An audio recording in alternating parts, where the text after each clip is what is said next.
some of them we're gonna use the stomach. And then for the disease list, we'll use our disease colon and the anal canal. Fun, okay? The liver, there's so many torso models with the liver, this is just larger, so we can use it to point out a couple of structures, but the torso models are fine for that, okay? Okay, I'm gonna go down the list of IDs, and where I can, I'll give you the numbers. Okay, so this is showing you the digestive system as a whole, the whole thing. This is showing you just the stomach, just the gallbladder, and one single villi of the small intestine. So it's showing you a lot on one board. Okay, the incisors. On this, number 2. Okay, and the tongue is indicated by number 3. Okay.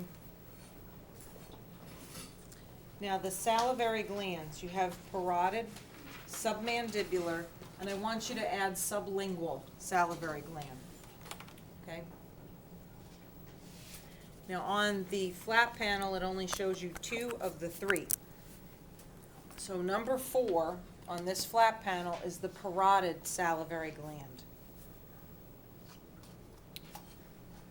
And I'm assuming the number 5 is meant to be on that gland. That's the sublingual salivary gland. Okay. Now I'm going to show you on the torso model that you can see all 3, including the submandibular. So let me lift this up. Okay. Okay, so from this angle, this is the parotid, okay, the biggest of the 3. And then here's the mandible. You can see just underneath the gland, that's the submandibular salivary gland, okay? Now if you flip it this way, okay, you can see the sublingual salivary gland, which is in the same location as that one, but you can see the tongue a little bit more acutely, okay? So you have sublingual, submandibular, and parotid. Okay, those are the 3 salivary gland sets. Okay. The esophagus is number 7 on the flat panel. And the stomach as a whole is number 8. Okay? Okay. Now it says cardia. You can cross that out.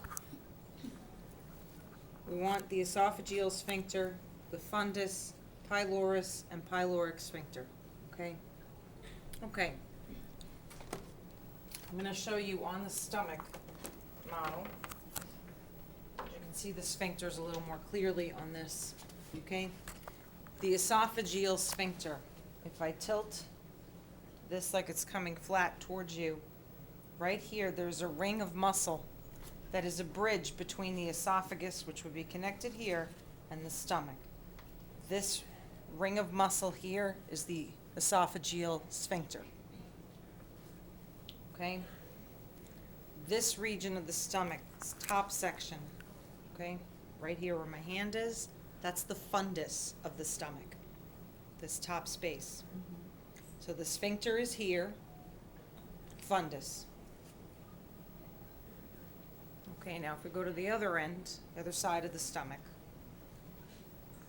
okay, there's an opening here. Okay, that's called the pylorus.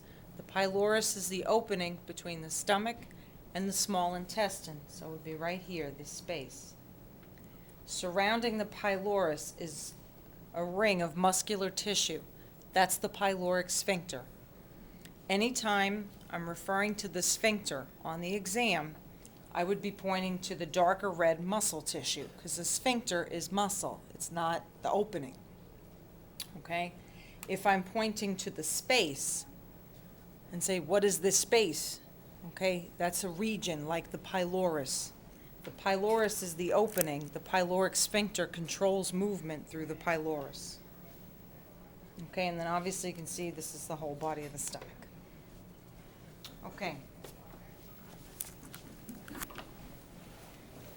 For the small intestine, okay, I'm going to give you the numbers for the duodenum, the jejunum, and the ileum. Okay? The duodenum is number 11. The jejunum is number 13. And the ileum is 14. Okay, so the duodenum's up here. This is number 11, this region. And then 13 is the jejunum. 14 is the beginning of the ileum. Okay, that's the small intestine, the whole thing. The appendix is number 24.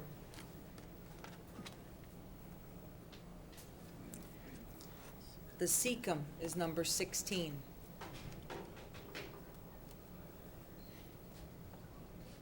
The ileocecal valve is 15. The ileocecal valve is the opening between the ileum and the cecum pouch. Okay? And then we have the regions of the large intestine, the colon. Okay? You have the ascending, the flexure, transverse, another flexure or turn, descending, sigmoid, rectum. So I'll give them to you because they're in numerical order on this model. Okay? The ascending colon is number 17. Okay? Number 18 is the hepatic colic flexure. Okay? Why is it called hepatic? It's next to the liver. Okay? This is the region adjacent to the liver where the colon's going to make a turn. Transverse colon is 19. It's transversing across the abdominal cavity.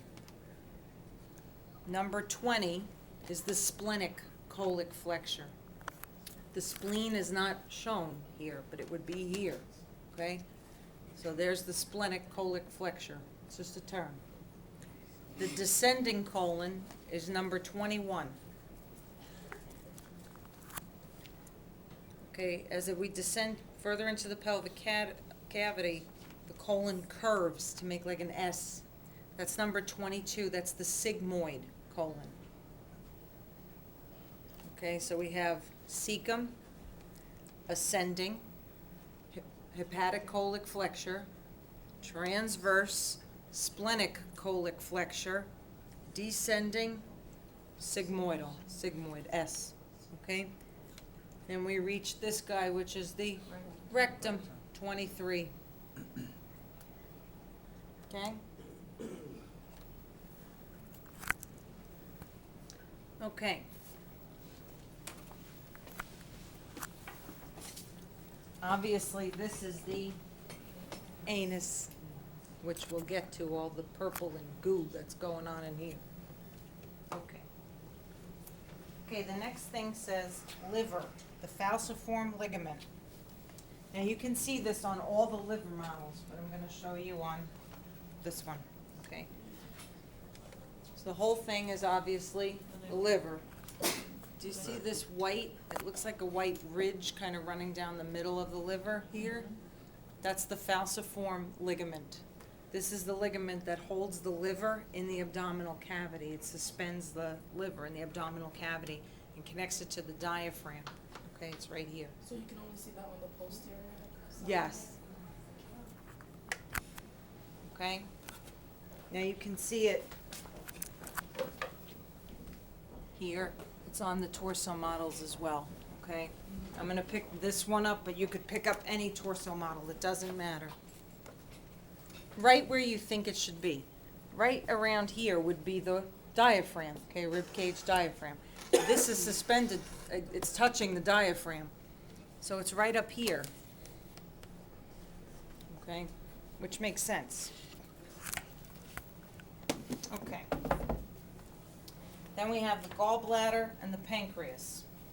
Okay. Now again, you can see the gallbladder attached to any liver, so you don't have to look at it. Okay, there's your gallbladder, the green one. And they have it, it's on every torso model. But I'm going to use this one.